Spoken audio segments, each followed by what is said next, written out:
Supreme court சொன்ன observations and comments என்னெல்லாம் சொல்லிருக்காங்க மேம் இந்த கேஸ் பத்தி ஃபர்ஸ்ட்? ஸோ குயிக்கா என்ன நடந்தது அப்படின்னு ரன் த்ரூ பண்ணணும் அப்படின்னா, எப்படி ஒரு வெஸ்ட் பெங்கால் கவர்மெண்ட்ல ஒரு இவ்வளவு பெரிய மாப் கிரியேட் அது 7000 பேரை திரட்டி ஒரு இடத்துல கொண்டு போறாங்கன்னா எப்படி லோக்கல்ல இருக்கிற போலீஸ்க்கு கவர்னன்ஸ்க்கு தெரியாம இருக்கும் அப்படின்ற ஒரு கேள்வியும், அதாவது அவங்க பேரண்ட்ஸ் நீங்க எஃப்ஐஆர் போடாதீங்க, நாங்க கம்ப்ளைண்ட் கொடுத்ததுக்கு அப்புறம் நீங்க எஃப்ஐஆர் போடுங்க அப்படின்னு சொன்னதாக இவங்க ஆன் ரெக்கார்ட்ல கோர்ட்ல சொல்றாங்க. பட் அந்த பெண்களை கற்பழித்து கொலை பண்றவங்க அவங்களுக்குலாம் நம்ம சொல்ல வேண்டிய ஒரு ரொம்ப முக்கியமான விஷயம் என்னன்னா, உங்களுக்கு ஆயுள் தண்டனையில இருந்து தூக்கு தண்டனை வரைக்கும் கொடுக்கப்படும். நிர்பயா எவ்வளவு நாள் பேசணும், நம்ம கள்ளக்குறிச்சி ஸ்ரீமதி கேஸ் எவ்வளவு நாள் பேசணும், ட்விட்டர்ல நம்மளோட ஆதங்கத்தை கொட்டி முடிச்சிட்டோம்னா அதோட நம்ம வேலை முடிஞ்சிச்சுன்னு நினைக்கிறோம். Absolutely not. ஒரு பையன் ஸ்கூல்ல போய் ஒரு பொண்ணு கை பிடிச்சி இழுக்கிறானா பரவாயில்ல, சின்ன வயசு கோளாறுலாம் கிடையாது. சுப்ரீம் கோர்ட் டிலே ஆகுங்க, பொலிட்டிஷியன்ஸ் எல்லாருமே இப்படிதான், சென்டர் ஸ்டேட் ரிலேஷன்ஷிப் சரி கிடையாது, இதெல்லாம் மாறவே மாறாது. நம்ம தான் ஃபர்ஸ்ட் மாறும். உலகத்திலேயே இந்தியா 8வது இடத்துல இருக்கு கிரைம் அகேன்ஸ்ட் உமன்ல. இந்தியால தமிழ்நாடு 7வது இடத்துல இருக்கு கிரைம் அகேன்ஸ்ட் உமன்ல.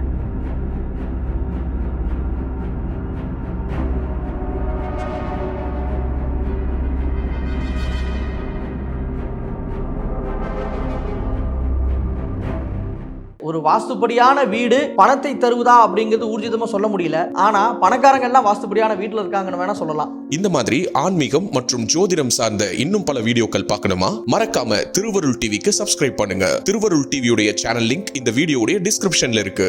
பேசு தமிழா பேசு நேயர்களுக்கு வணக்கம். இன்றைய சிறப்பு விருந்தினர் உச்ச நீதிமன்ற வழக்கறிஞர் பிரியதர்ஷினி ராகுல் அவர்கள். வணக்கம் மேம். வணக்கம்.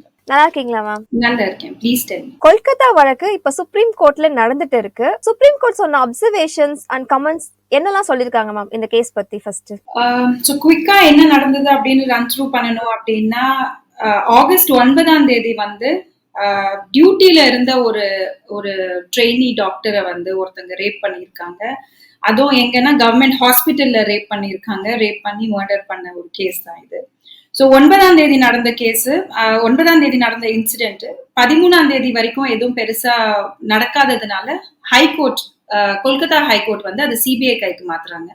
சிபிஐ கைக்கு 13ஆம் தேதி மாத்தி 13ஆம் தேதி நைட்டு பாத்தீங்கன்னா ஒரு பெரிய கலவரம். கிட்டத்தட்ட ஒரு 7000 பேர் ஹாஸ்பிட்டல்ல உள்ள போய் ஹாஸ்பிட்டல்ல சுக்குநூறா உடைச்சாச்சு. உடைச்சு முடிச்சதுக்கு அப்புறமா சுப்ரீம் கோர்ட்டோட இன்டர்வென்ஷன். சுப்ரீம் கோர்ட் சுவமோட்டோவா இந்த கேஸை ஆகஸ்ட் 20ஆம் தேதி கேட்டாங்க. அதுக்கு அடுத்தது 22ஆம் தேதி கேட்டாங்க. இப்ப அடுத்த தேதி செப்டம்பர் 5ஆம் தேதி போட்டாங்க.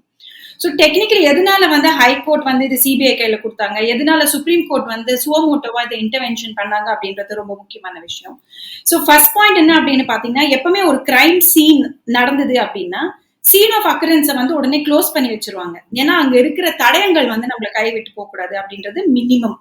சோ ஆனா இந்த கேஸை பொறுத்த வரைக்கும் ரொம்ப வியப்பான ஒரு விஷயம் என்னன்னு பாத்தீங்கன்னா, காலையில இறந்து போன பொண்ணு அவங்களோட சீன் ஆஃப் அக்கரன்ஸ் அவங்க செக்யூர் பண்ணது பாத்தீங்கன்னா நைட் எஃப்ஐஆர் போட்டதுக்கு அப்புறமா. சோ ஃபர்ஸ்ட் அண்ட் ஃபார்மோஸ்ட் இது ஒரு அன்நேச்சுரல் டெத். அன்நேச்சுரல் டெத் அப்படின்னா என்னவா வேணா இருக்கலாம். சூசைடா இருக்கலாம், மர்டரா இருக்கலாம், ரேப் அண்ட் மர்டரா இருக்கலாம், what ever it is. So unnatural death அப்படின்னு நடந்த உடனேவே அந்த ஹாஸ்பிட்டல் பிரிமைஸ், எந்த இன்ஸ்டிடியூஷன்ல இந்த மாதிரி ஒரு அன்நேச்சுரல் டெத் நடக்குதோ அவங்க உடனே போலீஸ்க்கு போய் கால் பண்ணி இன்ஃபார்ம் பண்றதுதான் ஃபர்ஸ்ட் திங். சோ போலீஸ்க்கு இன்ஃபார்ம் பண்ணி ஃபர்ஸ்ட் ஒரு எஃப்ஐஆர் ஃபைல் பண்ணிடுவாங்க. ஏன்னா அவங்களோட பிரிமைஸ்ல அது நடந்திருக்கிறதுனால. இது நார்மலா ஒரு பிரைவேட் ஹாஸ்பிட்டலையோ ஒரு பிரைவேட் இன்ஸ்டிடியூஷன்ஸ்லயோ பண்ற ஒரு ரொம்ப சர்வசாதாரணமான ஒரு ஃபர்ஸ்ட் ஸ்டெப். ஆனா இந்த கேஸை பொறுத்த வரைக்கும் பாத்தீங்கன்னா, இந்த ஹாஸ்பிட்டல்ல என்ன பண்ணிருக்காங்க, ஃபர்ஸ்ட் அந்த பொண்ணு வீட்டுல போன் பண்ணி அந்த பொண்ணு மயக்கடிச்சு விழுந்துருச்சுன்னு இன்ஃபார்ம் பண்ணிருக்காங்க. அதுக்கப்புறமா அந்த பொண்ணு வீட்டுக்கு இன்னும் கொஞ்ச நேரம் கழிச்சு போன் பண்ணி பொண்ணு இறந்துருச்சுன்னு இன்ஃபார்ம் பண்ணிருக்காங்க. அதுக்கப்புறமா என்ன சொல்லிருக்காங்கன்னா, சூசைட்ல இறந்துட்டா அப்படின்னு இன்ஃபார்ம் பண்ணிருக்காங்க. அப்புறமா அவங்க பொண்ணு வீட்டு சைட்ல இருந்து வந்ததுக்கு அப்புறமா தான் இது ஒரு மர்டர் அப்படின்றது அவங்களுக்கு தெரிய வந்திருக்கு. அந்த பாடியை அந்த பொண்ணுக்கு அவங்களோட பேரண்ட்ஸ்க்கு காட்டவே கிடையாது. சோ இது ஒரு கண்டினியூஸ் சீக்வன்ஸ் ஆஃப் ஒரு மாதிரி அண்டர் ஸ்டேட்மெண்ட்லயே நடந்துட்டு இருந்த ஒரு விஷயம். அண்ட் ரெண்டாவது விஷயம் என்னன்னு பாத்தீங்கன்னா, போஸ்ட்மார்ட்டம் 1:30 மணில இருந்து 4:45 வரைக்கும் போஸ்ட்மார்ட்டம் நடந்திருக்கு. போஸ்ட்மார்ட்டம் நடந்து முடிஞ்சதுக்கு அப்புறம் 8:30 மணிக்கு பாடியை ஹேண்ட் ஓவர் பண்ணிருக்காங்க. அதுக்கப்புறம் பொண்ணு கிரிமேட் பண்ணதுக்கு அப்புறமா எஃப்ஐஆர் ஃபைல் பண்றாங்க. சோ இது எல்லாமே எப்படின்னா, நம்ம எதிர்பார்க்காத அளவுக்கு போலீஸ் ரொம்ப ரொம்ப இன்சென்சிட்டிவா இந்த விஷயத்த ஹேண்டில் பண்ணிருக்காங்க அப்படின்றதுல எல்லாம் ஒரு டவுட்டும் கிடையாது.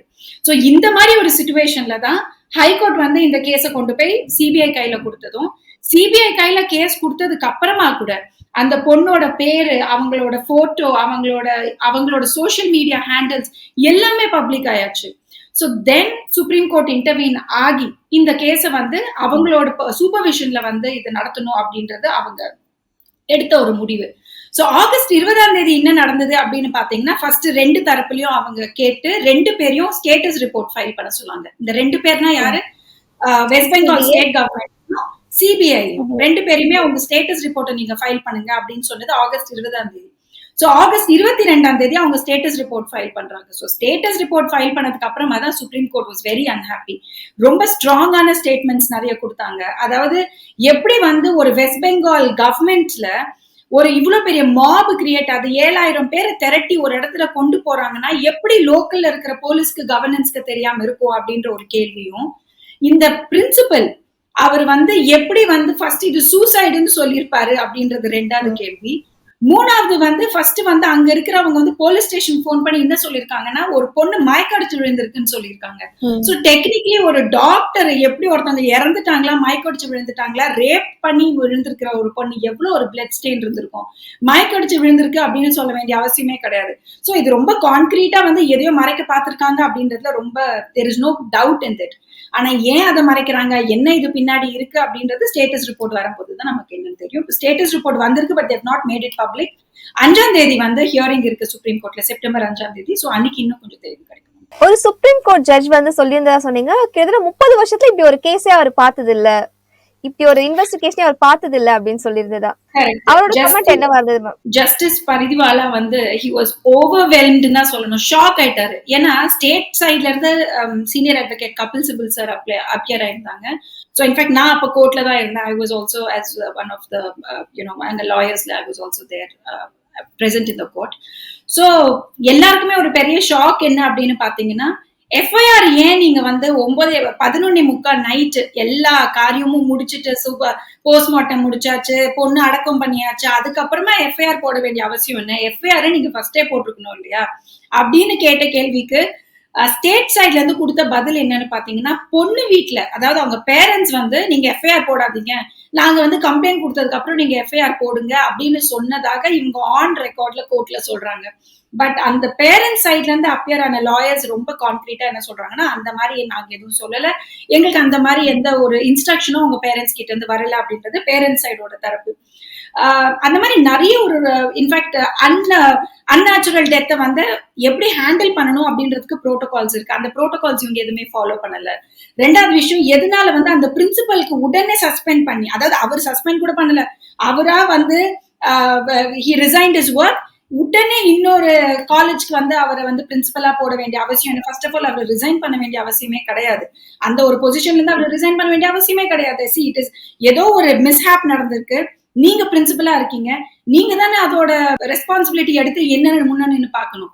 அதை விட்டுட்டு நீங்க அந்த ரெசிக்னேஷன் பண்ண கையோட உங்களுக்கு இன்னொரு ஒன் ஆஃப் த லீடிங் காலேஜஸ்ல உங்களை பிரின்சிபலா போடுறாங்க அப்படின்னா இதுக்கான அர்த்தம் என்ன அப்படின்றதுதான் வந்து சுப்ரீம் கோர்ட் கேட்டது. அண்ட் நிறைய விஷயத்துல வந்து அந்த போலீஸ் வந்து they had been very very என்ன சொல்றது, லூசிடா ஒர்க் பண்ணியிருக்காங்க அப்படின்றதுதான் சுப்ரீம் கோர்ட்டோட அண்டர்ஸ்டாண்டிங்கா இருந்தது.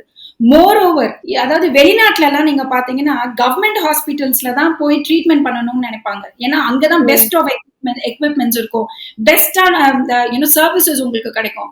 எனக்கு தெரிஞ்சு இந்தியா தான் வந்து ஒன் ஆஃப் தோஸ் கண்ட்ரீஸ் நம்ம கவர்மெண்ட் ஹாஸ்பிட்டல் போகணும்னாலே பயப்படுவோம். ஏன் அப்படின்னு பாத்தீங்கன்னா அங்க வந்து சில மினிமம் அண்டர்ஸ்டாண்டிங் ஆஃப் ப்ரோட்டோகால்ஸே எதுவுமே இருக்காது. அங்க நம்மள ஹேண்டில் பண்ற விதமா இருக்கட்டும், அங்க இருக்கிற சேஃப்டி செக்யூரிட்டிவா இருக்கட்டும், அங்க இருக்கிற ஹைஜீன் ஃபேக்டரா இருக்கட்டும், இல்ல அங்க இருக்கிற அவைலபிலிட்டி ஆஃப் டெக்னாலஜியா இருக்கட்டும், எல்லாமே லிமிடெட்.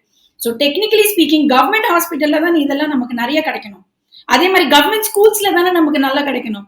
பட் ஆனா நம்ம ஊர்ல பாத்தீங்கன்னா எல்லாமே பிரைவேட்டைஸ் ஆனதுனால சோ இத எல்லாத்தையும் ஒரு நார்ம்ஸ்க்கு கொண்டு வரணும். என்ன what we are all expecting அப்படின்னு பாத்தீங்கன்னா, இந்த supreme court judgment in this case will be a pivotal judgment. இது வந்து இந்த கேஸ்க்கு மட்டும் இல்லாம, அதுதான் இன்ஃபேக்ட் ஜஸ்டிஸ் சந்திரசூடும் சொன்னாரு, இது இந்த கேஸ்க்கு மட்டும் இல்லாம we have to take some stern norms அதாவது மெடிக்கல் பிராக்டிஷனர்ஸை எப்படி நம்ம வந்து பாதுகாக்கணும். ஏன்னா ஒரு சின்ன ஒரு ஹாஸ்பிட்டல்ல யாராவது இறந்துட்டாங்கன்னா உடனே போய் ஹாஸ்பிட்டல்ல இருக்கிற கம்பவுண்டரையோ இல்ல டாக்டரையோ இல்ல நர்ஸையோ தானே போட்டு அடிக்கிறாங்க.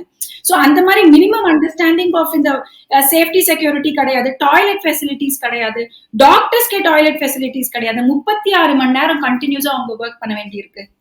நடுவுல பிரேக் எடுக்கிறதுக்கு அவங்களுக்கு ஒரு ரூம் கிடையாது. ஸோ அந்த மாதிரி அடுக்கிட்டே போனாங்க சுப்ரீம் கோர்ட்ல. So I think they are going to focus on it. ஒரு நேஷனல் டாஸ்க் ஃபோர்ஸ் ஒன்று செட் பண்ணியிருக்காங்க 9 டாக்டர்ஸ் வச்சு. அந்த நேஷனல் டாஸ்க் ஃபோர்ஸ் வந்து they will take public survey எல்லாம் எடுத்து they are going to give them a report. அது இல்லாம எல்லா ஸ்டேட் அண்ட் யூனியன் டெரிட்டரிஸ்க்கும் ஹெல்த் மினிஸ்ட்ரிஸ்க்கு சுப்ரீம் கோர்ட் வந்து ஒரு they have given notice that notice கிடையாது, they have given statement saying that நீங்களும் உங்களோட சஜஷன்ஸ் எல்லாம் கொடுங்க. அட் த சேம் டைம் எல்லாருமே union government health union government வந்து அவங்களோட ரிப்போர்ட்ஸை சப்மிட் பண்ணணும். That report will be tabulated. ஒரு ஸ்டேட்லயுமே எப்படி வந்து மெடிக்கல் பிராக்டிஷனர்ஸ் அவங்களோட ப்ரோஸ் அண்ட் கான்ஸ் என்ன, ரூல்ஸ் அண்ட் ரெகுலேஷன்ஸ் என்ன அப்படின்றத ஒரு டேபுலர் காலம் மாதிரி பண்ணி ஒரு மாசத்தை சப்மிட் பண்ண சொல்லியிருக்காங்க. நீங்க ஒரு லீகல் ப்ரொஃபஷனலா இருக்கீங்க. பெண்களுடைய பாதுகாப்புக்காக சட்டத்துல என்னென்ன வழிதான் இருக்கு மேம்? ஒரு ப்ரிகாஷன்ஸா என்னென்ன லாஸ் எல்லாம் இருக்கு? மக்களுக்கு ஒரு அவேர்னஸ். ஒரு விஷயம் நம்ம என்ன புரிஞ்சுக்கணும் அப்படின்னு பாத்தீங்கன்னா, இந்த ஜூலை 1ஆம் தேதியில இருந்து பாரதிய நியாய சங்கீதா அப்படின்னு சொல்லிட்டு வந்திருக்கிற புது கிரிமினல் லால பெண்களை கற்பழித்து கொலை பண்றவங்க அவங்களுக்குலாம் நம்ம சொல்ல வேண்டிய ஒரு ரொம்ப முக்கியமான விஷயம் என்னன்னா, உங்களுக்கு ஆயுள் தண்டனையில இருந்து தூக்கு தண்டனை வரைக்கும் கொடுக்கப்படும். சோ நீங்க ஒரு பெண்ணை நீங்க வந்து கெடுக்கணும், ரேப் பண்ணணும்ன்ற இன்டென்ஷன் உங்களுக்கு இருந்ததுன்னா ஃபர்ஸ்ட் நீங்க ஞாபகம் வச்சுக்க வேண்டியது என்னன்னா, நீங்க தூக்கு தண்டனை வரைக்கும் நீங்க போகலாம். இதுதான் இப்ப வந்திருக்கிற புது லா. இதுதான் நம்ம ரொம்ப வருஷமா எதிர்பார்த்துட்டு இருந்தது. Finally it is coming to existence. ரெண்டாவது விஷயம், லீகலா நீங்க என்ன கேட்டீங்கன்னா I can kind of talk to you for hours together Ganga. நம்ம பேசிட்டே போலாம். இன்னைக்கு வந்து நம்ம இவங்களை பத்தி பேசுறோம், ஒரு 10 வருஷம் முன்னாடி நம்ம நிர்பயா கேஸ் பத்தி பேசணும், அடுத்த மாசம் நம்ம இன்னொருத்தங்களை பத்தி பேசிட்டு இருக்கோம் இப்போ. பட் ஆனா point what we have to understand அப்படின்றது, எங்க வந்து ப்ராப்ளம்ன்றதை நம்ம சார்ட் அவுட் பண்ண மாட்டேன்றோன்றது ரொம்ப முக்கியமான விஷயம்.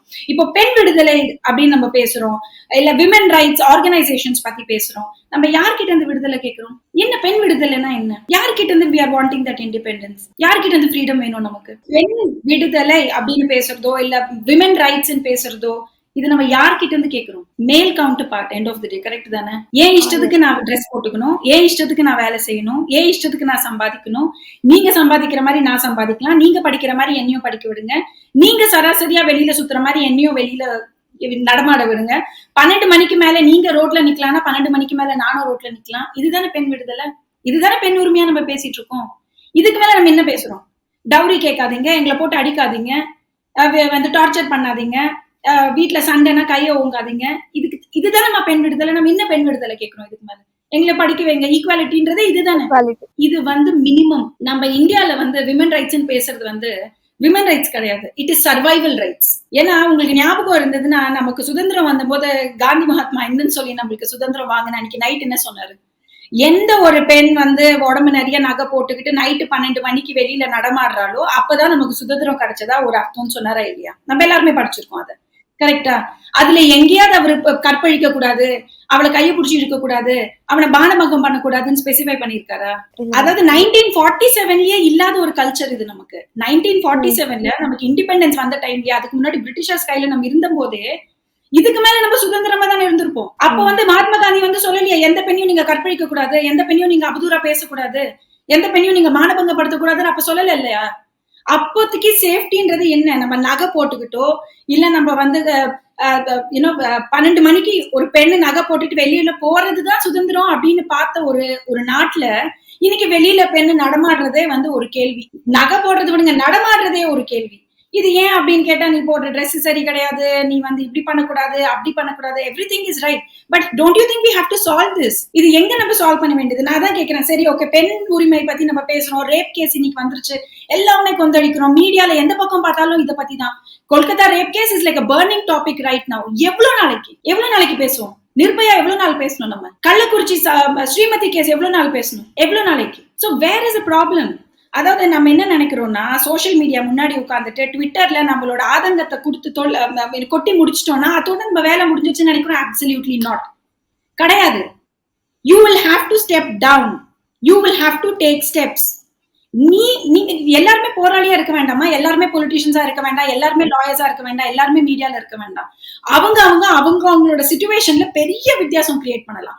ஜல்லிக்கட்டு எப்படி ஒரு சக்சஸ் ஆச்சு? சோசியல் மீடியானால தானே.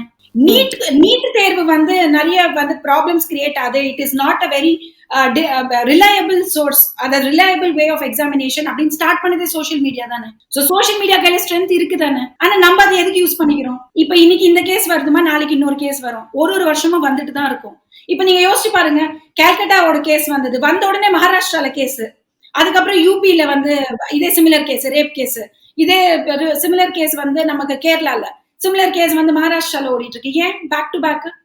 கொல்கத்தா ரேப் கேஸ் நடந்த உடனே எல்லாரும் பயந்து ரேப் பண்ணாமல் இருக்கணும்.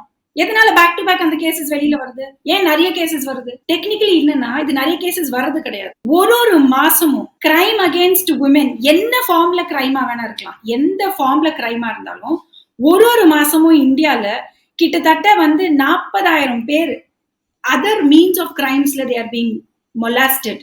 ஒரு மாசமும் இந்தியால 2,500 பேரை ரேப் பண்றாங்க. சோ ஒரு கேஸ் வெளியில வரும்போது மத்தவங்களுக்கு அந்த தைரியம் வருது வெளியில வர்றதுக்கு. அதனாலதான் நீங்க எப்ப பார்த்தாலும் ஒரு ரேப் கேஸ் வெளில வரும்போது அடுத்த ரேப் கேசஸ் உங்களுக்கு வெளியில வரும். ஏன்னா அப்பதான் உங்களுக்கு தைரியம் வரும். ரேப் பண்றவங்களுக்கே அசிங்கம் இல்லைன்னா ரேப்ல வந்து if at all you're victim, நீங்க வந்து அதுல அசிங்கப்பட வேண்டிய அவசியமே கிடையாது. இந்த விஷயத்த நம்ம வந்து வெளியில சொல்லணும். இந்த விஷயத்த நம்ம அவங்களுக்கு சொல்லி புரிய வச்சாதான் இந்த ரேப், இந்த கிரைம் அகேன்ஸ்ட் விமென், இதுக்கெல்லாம் ஒரு முற்றுப்புள்ளி வரும். இதுதான் நம்ம வந்து ஃபோக்கஸ் பண்ண வேண்டிய விஷயம். கண்டிப்பா கொல்கத்தா ரேப் கேஸ் நடந்தது வந்து அன்அக்செப்டபிள்.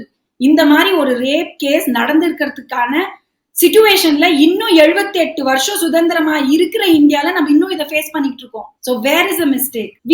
எல்லாத்தையுமே வீட்ல இருந்து தான் ஆரம்பிக்க முடியும். வீட்ல உங்க அண்ணன் தம்பிங்களுக்கு சொல்லி கொடுக்கணும், குழந்தைங்களுக்கு சொல்லி கொடுக்கணும். ஒரு பையன் வந்து ஸ்கூல்ல போய் ஒரு பொண்ணு கை பிடிச்சி இழுக்கிறானா பரவாயில்ல, சின்ன வயசு கோளாறு எல்லாம் கிடையாது. மினிமம் ரைட் டு லைஃப் தான் இப்போ ஒரு பெண்ணும் இந்தியால ஸ்ட்ரகிள் பண்றது. Minimum right to life. நம்ம பெருசா பிரம்மாண்டமெல்லாம் எதுவும் கேட்கல.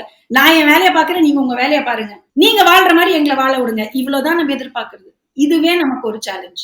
நீங்க சொன்ன மாதிரி நீட் விஷயமா இருக்கட்டும், ஜல்லிக்கட்டு விஷயமா இருக்கட்டும், அங்க வந்து ஒரு இஷ்யூ தான், அதுக்கு எதிர்த்துதான் வந்து போராட்டம் அப்படிங்கிறது இருந்தது. ஆனா இந்த ரேப் விஷயத்துல வந்துட்டு ஒருத்தர் வந்து குற்றவாளியா இருக்காங்க, இன்னொருத்தர் வந்து பாதிக்கப்பட்டவர்களா இருக்காங்க. பெண்கள் தான் வந்து பெரும்பாலும் பாதிக்கப்படுறாங்க. அப்படி இருக்க சமயத்துல வந்து பேசிக்கா என்ன ஒரு சேஞ்ச் நடக்கணும் அப்படின்னு நினைக்கிறீங்க? பிகாஸ் ஒரு விஷயம் நடந்ததுக்கு முன்னாடி ஐ அம் வெரி கிளாட். நிறைய ஆண்கள் வந்து ரொம்ப வருத்தப்படுவாங்க இந்த மாதிரி நியூஸ் படிக்கும் போது. நம்ம வந்து சில ஆண்கள் அப்படி பண்றதுனால எல்லாருமே அந்த மாதிரி ஆளுங்க அப்படின்னு யோசிக்கிற அளவுக்கு I don't think you are all immature. அது விஷயமே கிடையாது. சோ விஷயம் என்ன அப்படின்னா, உங்களுக்கு வலிக்குது, நீங்க பாக்குறீங்க. ஒரு நம்ம இன் பிரின்சிபல் நம்ம என்ன புரிஞ்சுக்கணும் அப்படின்னா, இந்த மாதவிடா வலியே வந்து பெண்களுக்கு ரொம்ப வலிக்கிற ஒரு விஷயம். இன்ஃபேக்ட் அதை வந்து ஒரு என்ன சொல்றது, ஒரு எக்ஸ்பெரிமெண்ட் பண்ணாங்க. அதுல என்ன சொல்றாங்கன்னா, ஆஞ்சியோபிளாஸ்ட்ல வலிக்கிறது எவ்வளவு தூரத்துக்கு உங்களுக்கு வலிக்குமோ அந்த அளவுக்கு சில பெண்களுக்கு வந்து இந்த மாதவிடால வலிக்கிறது வந்து they have come into எக்ஸ்பெரிமெண்ட்ல ப்ரூவ் பண்ணியிருக்காங்க.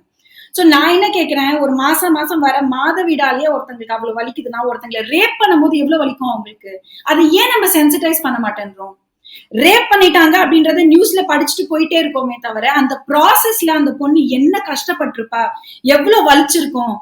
ஏன்னா உங்களோட private parts completely it is been distorted. It is not an easy thing. நம்ம யோசிக்க மாட்டோம். விஷயம் அதுதான், சென்சிடைஸ் பண்ண மாட்டோம். சோ நான் என்ன கேட்கிறேன், எந்த ஒரு ஸ்டேட்ல எங்க வேணா இருக்கட்டும், காஷ்மீர்ல இருந்து கன்னியாகுமரி வரைக்கும் ஆண்கள் வந்து இந்த மாதிரி சொல்றீங்களா, இல்ல கரெக்டுங்க, இந்த ரேப் எல்லாம் தப்பு, லைக் விமென்க்கு வந்து we should treat them equally, இவ்வளவுதானே அவங்க கேட்கறாங்க. நம்ம எந்த ஆண்கள் வந்து பெண் உரிமைக்கான ஆண் சங்கம் ஒண்ணு காட்டுங்க எனக்கு. பெண் உரிமை பத்தி ஏன் பேசுறீங்க அப்ப நீங்க?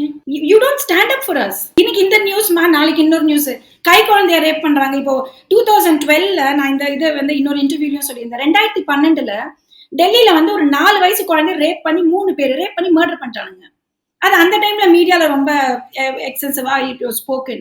அதுக்கப்புறம் அந்த பொண்ணும் காணும், அந்த கேஸும் காணும். கேஸ் சும்மா சுப்ரீம் கோர்ட்ல இருக்கு. Like none of us even bother about it. எத்தனை பாக்ஸ்கோ கேஸ், எத்தனை குழந்தைங்களை ரேப் பண்றாங்க இப்போ? அதாவது அடல்ட்ஸ் வெளியில போய், பெண்கள் வெளியில போய், நமக்கு சுதந்திரம் இல்ல, நம்மள ஏதாவது ரேப் பண்ணிடுவாங்களோன்னு போய் கை குழந்தைங்களை வெளியில அனுப்ப முடியல. பெண் குழந்தைங்க மட்டும் இல்லாம ஆண் குழந்தைங்களையும். I can tell you the cases. இது எங்க போய் முடியும்? நம்ம இன்னைக்கு அந்த ஸ்டாண்ட் எடுக்கணும் இல்லையா? We have to take that responsibility. இன்னைக்கு இல்லைன்னா நம்ம என்ன சொல்லுவோம், சுப்ரீம் கோர்ட் டிலே ஆகுதுங்க, பொலிட்டிஷியன்ஸ் எல்லாருமே இப்படிதான், சென்டர் ஸ்டேட் ரிலேஷன்ஷிப் சரி கிடையாது, இதெல்லாம் வந்து மாறவே மாறாது. நம்ம தான் ஃபர்ஸ்ட் மாறணும். நம்ம என்னவோ நம்மளோட பிரதிபலிப்பு தான் அங்க வெளியில போய் நிற்கும். நமக்கு என்ன வேணுமோ அதுதான் நமக்கு கிடைக்கும். நம்ம என்ன மாதிரி ஆட்களோ நம்மளுக்கு அதுக்கேத்த மாதிரி என்ன சொல்றது, லீடர்ஷிப்பா இருக்கலாம், பொலிட்டிக்கல் சிஸ்டமா இருக்கலாம், ஜுடிஷியரியா இருக்கலாம், அப்படி கிடைக்கும். சோ நான் என்ன கேட்கிறேன், இப்போ பீகார்ல பாத்தீங்கன்னா படிப்பு அப்படின்றதே ஒரு பெரிய அபூர்வமான திங். இன்னும் குழந்தைங்க அங்க படிக்காம இருக்காங்க. நம்ம தமிழ்நாட்டுல அப்படி கிடையாது. ஏன்னா நம்ம ஊருக்கு ஏத்த மாதிரி தான் நம்மளோட கல்ச்சரா இருக்கட்டும், லா வந்து அப்படி நடந்துட்டு போகும். சோ நம்ம என்ன யோசிக்கிறோமோ, நம்ம எப்படி இருக்கோமோ அதுக்கேத்த மாதிரி தான் எல்லாமே வெளியில நடக்கும். So start from your self. உங்களுக்கு சுத்தி ஏதாவது ஒரு கேள்வி கேட்க வேண்டிய இடத்துல கேள்வி கேளுங்க. பெண் உரிமை பத்தி இன்னைக்கு பேசுற எல்லாருமே ட்விட்டர்ல கேண்டில் ஏத்த வேண்டாம், உட்கார்ந்து எனக்கு ஹேஷ்டேக் போட வேண்டாம். உங்களை சுத்தி ஒரு பெண்ணுக்கு ஏதாவது ஒரு நடக்குது அப்படின்னா நின்னு just support her, just stand with her. அது உங்க அம்மாவா கூட இருக்கலாம், மனைவியா இருக்கலாம், உங்க தங்கையா இருக்கலாம். Just stand with her, that's more then important. Gandhi அவர்கள் சொன்ன மாதிரி ஒரு பொண்ணு வந்து நைட்டு நடந்து போகும்போது அந்த பொண்ணை வந்து வேர்பலா அபியூஸ் பண்றதுக்கு கூட யாருக்குமே உரிமை கிடையாது. But that would be an ideal society. But நம்ம அதை நோக்கி போகணும். அதற்கு முன்னாடி பெண்கள் வந்துட்டு ப்ரிகாஷன்ஸ் ஃபாலோ பண்ணணும் இல்லைங்களா? ஒரு பெண் தன்னை பாதுகாத்துக்கணும். அதுக்கு பெண்கள் என்னெல்லாம் பண்ணணும் அப்படின்னு நினைக்கிறீங்க? See, actually இப்ப நிறைய லாஸ் வந்து விமென்க்கு ப்ரொடெக்ட் பண்ற லாஸ் நிறைய வந்திருக்கு. அது உங்க ஒர்க் பிளேஸ்லயா இருக்கலாம், நீங்க வேலை செய்யற இடமா இருக்கலாம். அண்ட் நீங்க வேலை செய்யறதுன்னா ஆபீஸ்ல இருக்கணும் அப்படின்ற அவசியம் கிடையாது. நீங்க சின்னதா இப்போ வீட்டு வேலை செய்யற இடத்துல கூட இருக்கலாம். உங்களுக்கு அங்க இருக்கிறவங்க வந்து உங்களை ஏதாவது அபியூஸ் பண்றாங்க, இல்ல வேறபடியா உங்களை தொடுறாங்க அப்படின்ற மாதிரி என்ன மாதிரி ஒரு சிச்சுவேஷனா இருந்தா கூட நீங்க வந்து இத உடனே போய் கம்ப்ளைண்ட் செய்யலாம். உங்களுக்கு வந்து உங்களோட பேர் ஃபர்ஸ்ட் ஆஃப் ஆல் வெளியில வராது. ரெண்டாவது விஷயம் என்னன்னு பாத்தீங்கன்னா, இன்ஃபேக்ட் அதுதான் இந்த சுப்ரீம் கோர்ட்ல இந்த நம்ம டாக்டர் கேஸ்ல வந்த விஷயமே என்னன்னு பாத்தீங்கன்னா, பொண்ணோட பேர் எப்படி வெளியில வந்திருக்கு அப்படின்னு. சோ அதனால அந்த பொண்ணோட பேரை இப்ப வந்து மீடியா அபயான்னு சொல்லிட்டு, அர்பயான்னு சொல்லிட்டு தேவ் ஸ்டார்டட், நிர்பயாக்கு அர்பயான்னு சொல்லிட்டு they have started calling her like that. So technically எந்த ஒரு ஹராஸ்மெண்ட், பர்டிகுலர்லி விமன் ஹராஸ்மெண்ட் கேஸா இருந்தாலும் அந்த பெண்ணோட பேர் வெளியில வரக்கூடாதுன்றதுதான் லா. ரெண்டாவது விஷயம், தமிழ்நாடை பொறுத்த வரைக்கும் நிறைய வந்து விமன் செல்ஸ் நிறைய இருக்கு, women exclusive women police stations நிறைய இருக்கு. அது நிறைய ஸ்டேட்ல கிடையாதுமா, நம்ம தமிழ்நாட்டுல இருக்கு. ஸோ விமன் போலீஸ் ஸ்டேஷன்ல போய் நீங்க கம்ப்ளைண்ட் பண்ணலாம். மூணாவது விஷயம், தப்பு செய்யறவங்க தான் அசிங்கப்படணும், நம்ம அசிங்கப்பட வேண்டிய அவசியம் கிடையாது. யாரு தப்பு செஞ்சாங்களோ அவங்க தான் அசிங்கப்படணும். அவங்க ஐயோ வெளியில என்ன சொல்லுவாங்க. In fact maximum number of Tamil Nadu பத்தி பேசணும் அப்படின்னா, உலகத்திலேயே இந்தியா வந்து 8வது இடத்துல இருக்கு கிரைம் அகேன்ஸ்ட் உமன்ல. இந்தியால தமிழ்நாடு 7வது இடத்துல இருக்கு கிரைம் அகேன்ஸ்ட் உமன்ல. இது வந்து நம்ம ரெஜிஸ்டர் பண்ற கேஸ், எத்தனை கேஸ் ரெஜிஸ்டர் பண்ணாம போயிட்டு இருக்கு. இன்னொன்னு நம்ம என்ன யோசிக்கணும் அப்படின்னா, நான் ஒருத்தவங்களுக்கும் சொல்ற விஷயம் அதுதான். ஃபர்ஸ்ட் ஆஃப் ஆல் நம்ம வந்து இல்ல வெளியில போய் பேசினா இது நமக்கு அசிங்கம், இல்ல நம்ம வீட்டுல இருக்கிறவங்க தப்பா நினைப்பாங்க அப்படின்னு நினைக்கிறது பெண்களோட இயல்பு. அது தப்பு கிடையாது. ஏன்னா வீட்டுல இருக்கிறவங்க தப்பா பேசுறதுக்கான வாய்ப்பு நிறைய இருக்கு. இதுக்கு யார் உங்களுக்கு சப்போர்ட் கொடுக்கணும்? இன்னைக்கு ட்விட்டர்ல, யூடியூப் சேனல்ல எல்லாரும் வந்து கிரைம் அகேன்ஸ்ட் விமன் தப்புன்னு வந்து நிக்கிறாங்க இல்லையா? இதுல எத்தனை பேர் லைக் போடுறாங்களோ அத்தனை பேரும் அவங்க வீட்டுல அவங்க அம்மாக்கோ தங்கைக்கோ பொண்டாட்டிக்கோ நடந்ததுன்னா கூட நிக்கணும். That's where it starts. தப்பு வந்து அவங்க பண்ணாத போது நீ இப்படி போயிருக்க கூடாது, நீ வேலைக்கு போயிருக்க கூடாது, நீ அவங்க கிட்ட சிரிச்சு பேசியிருக்க கூடாது, விஷயம் அங்க கிடையாது இல்லையா? சிரிச்சு பேசுறது என்னமா தப்பா? எனக்கு புரியல. நம்ம ஊர்ல இது ஒரு பெரிய இதை சிரிச்சு பேசிட்ட, கலகலன்னு பேசக்கூடாது, சத்தமா பேசக்கூடாது, இன்னும் நம்ம அதே இடத்துலதான் இருக்கும். ஏன் பேசக்கூடாதுன்னா just because your a woman, you're not supposed to talk. இல்ல சிரிச்சு பேசலனாலும் தப்பு சொல்லுவாங்க, ஏன் பேசாம இருக்கும் அப்படின்னு சொல்லிட்டு. Yes ma'am. ஐ திங்க் நம்ம வந்து பெண்களை வந்து தைரியமா நிறைய பேர் வளர்க்க ஆரம்பிச்சுட்டாங்க. ஆனா தைரியமா வளர்க்கப்பட்ட பெண்களை எப்படி ஹேண்டில் பண்ணணும் அப்படிங்கறத பசங்களுக்கு சொல்லி கொடுக்காம இருக்காங்கன்னு நினைக்கிறேன். எஜுகேஷன் சிஸ்டமே வந்து we have to come out with this. இப்ப நம்ம என்ன சொல்றோம், ஏரோபிசிக்ஸ், ஆஸ்ட்ரோனாமி சொல்லி தரோம், அஸ்ட்ராலஜிஸ் எல்லாம் சொல்லி தராங்க சில ஸ்கூல்ஸ்ல, என்னென்னமோ நம்ம சொல்லி கொடுக்கணும். Robotics is become a part of education. Minimum ethics and morals தான் நம்மள வாழ்க்கை முழுக்க கூட்டிட்டு போகுது. ரோபோட்டிக்ஸ் கூட்டிட்டு போறது கிடையாது. It is only an additional advantage. இப்போ எனக்கு என்ன சொல்றது, எனக்கு ஜூம் யூஸ் பண்ண தெரியுதுன்னா it is an additional advantage. நான் ஜூமை மட்டுமே வச்சுட்டு வாழ்க்கையை ஓட்ட முடியாது. So technically my skills have to work for it. So நம்ம வந்து அவங்களுக்கு மினிமம் நாகரிகம், minimum ethics, minimum moral values. School படிக்கும் போது நம்ம எல்லாம் மாரல் சயின்ஸ் படிச்சிருப்போம். நீங்க எனக்கு விட ரொம்ப சின்ன பொண்ணா இருப்பீங்க. பட் நாங்க படிக்கும் போதுலாம் மாரல் சயின்ஸ்னு ஒரு சப்ஜெக்ட் இருந்தது. இப்ப அது இருக்கான்னு கூட தெரியல. மாரல் எஜுகேஷன் இப்ப இருக்கிற பசங்களுக்கு அந்த மாரல் சயின்ஸ்ன்ற ஒரு சப்ஜெக்டே இல்ல. ஏன் அப்படின்னா நாங்க வந்து அதை இன்க்ளூசிவ் ஸ்டடியில கொண்டு வரோம். தேவை கிடையாது. சொல்லிக் கொடுங்க தனியா. ஔவையார் கதைங்க சொல்லிக் கொடுங்க. ஆத்திச்சூடி படிக்கட்டும் பசங்க. சொல்லிக் கொடுங்க. ஏன் சொல்லி தர மாட்டேன்றாங்க? எத்தனை குழந்தைங்களுக்கு வீட்டுல உட்காந்து அம்மா அப்பா திருக்குறள் சொல்லி கொடுக்குறாங்க. என் பசங்க, நான் வந்து டெல்லியில இருக்கேம்மா, எங்க ஹஸ்பண்ட் நார்த் இந்தியன், வீட்டுல வந்து ஹிந்தி தான் பேசுறது. இருந்தாலும் பசங்களுக்கு நான் திருக்குறள் சொல்லி கொடுப்பேன். இட் இஸ் நாட் பிகாஸ் நான் தமிழ்காரின்னு. It is because it has lot of additional values attach to it. Thirukkural அப்படின்றதோ ஆத்திச்சூடி அப்படின்றதோ it is not a cultural விஷயம் கிடையாது. அதுல உங்களுக்கு எப்படி வாழ்க்கையை முன்னேற்றி கொண்டு போகணும், எது சரி எது தப்புன்னு சொல்லி கொடுக்குற ஒரு நூல். அது ஒரு கம்பைலேஷன். இந்த மாதிரி விஷயம் நெறிமுறைகள். உங்களோட கருத்துக்களை எங்களோட பகிர்ந்துக்கிட்டதுக்கு ரொம்ப நன்றி மேம். ரொம்ப நன்றி Ganga. Thank you so much for this opportunity. உலக தமிழ் சொந்தங்களுக்கு வணக்கம். நான் ராஜவேல் நாகராஜன். பேசு தமிழா பேசு வலையொலியுடைய வளர்ச்சிக்கு நீங்களும் உறுதுணையாக இருக்கணும்னு நினச்சிங்கன்னா இந்த வீடியோடைய டிஸ்கிரிப்ஷனில் இருக்கக்கூடிய ரேசர் பே லிங்கை கிளிக் பண்ணுங்கள். அந்த லிங்க்கில் போயிட்டு உங்களுக்கு விருப்பமான தொகையை பேசு தமிழா பேசுவனுடைய வளர்ச்சிக்கு உங்களுடைய பங்களிப்பாக நீங்கள் கொடுக்கலாம். நன்றி, வணக்கம். இந்த ஆடியில் வரக்கூடிய எல்லா வெள்ளிக்கிழமைகளும் நம்ம எந்த மாதிரி ஒரு பூஜை முறைகளை கடைபிடிக்கணும்? ஒரு மனிதன் ஆலயத்தில் போயிட்டு பரிகார பூஜை செய்வதை காட்டிலும் ஒரு வீட்டில் ஒரு பெண் மகிழ்ச்சியாக இருப்பதுதான் சுக்கிரனுக்கு நாம் செய்யக்கூடிய சிறந்த பரிகாரமாகவே இருக்கிறது. பூச நட்சத்திரம் என்பது தாமரையை குறிக்கக்கூடியது. இந்த மாதிரி ஆன்மீகம் மற்றும் ஜோதிடம் சார்ந்த இன்னும் பல வீடியோக்கள் பார்க்கணுமா? மறக்காம திருவருள் டிவிக்கு சப்ஸ்கிரைப் பண்ணுங்க. திருவருள் டிவியுடைய சேனல் லிங்க் இந்த வீடியோடைய டிஸ்கிரிப்ஷன்ல இருக்கு.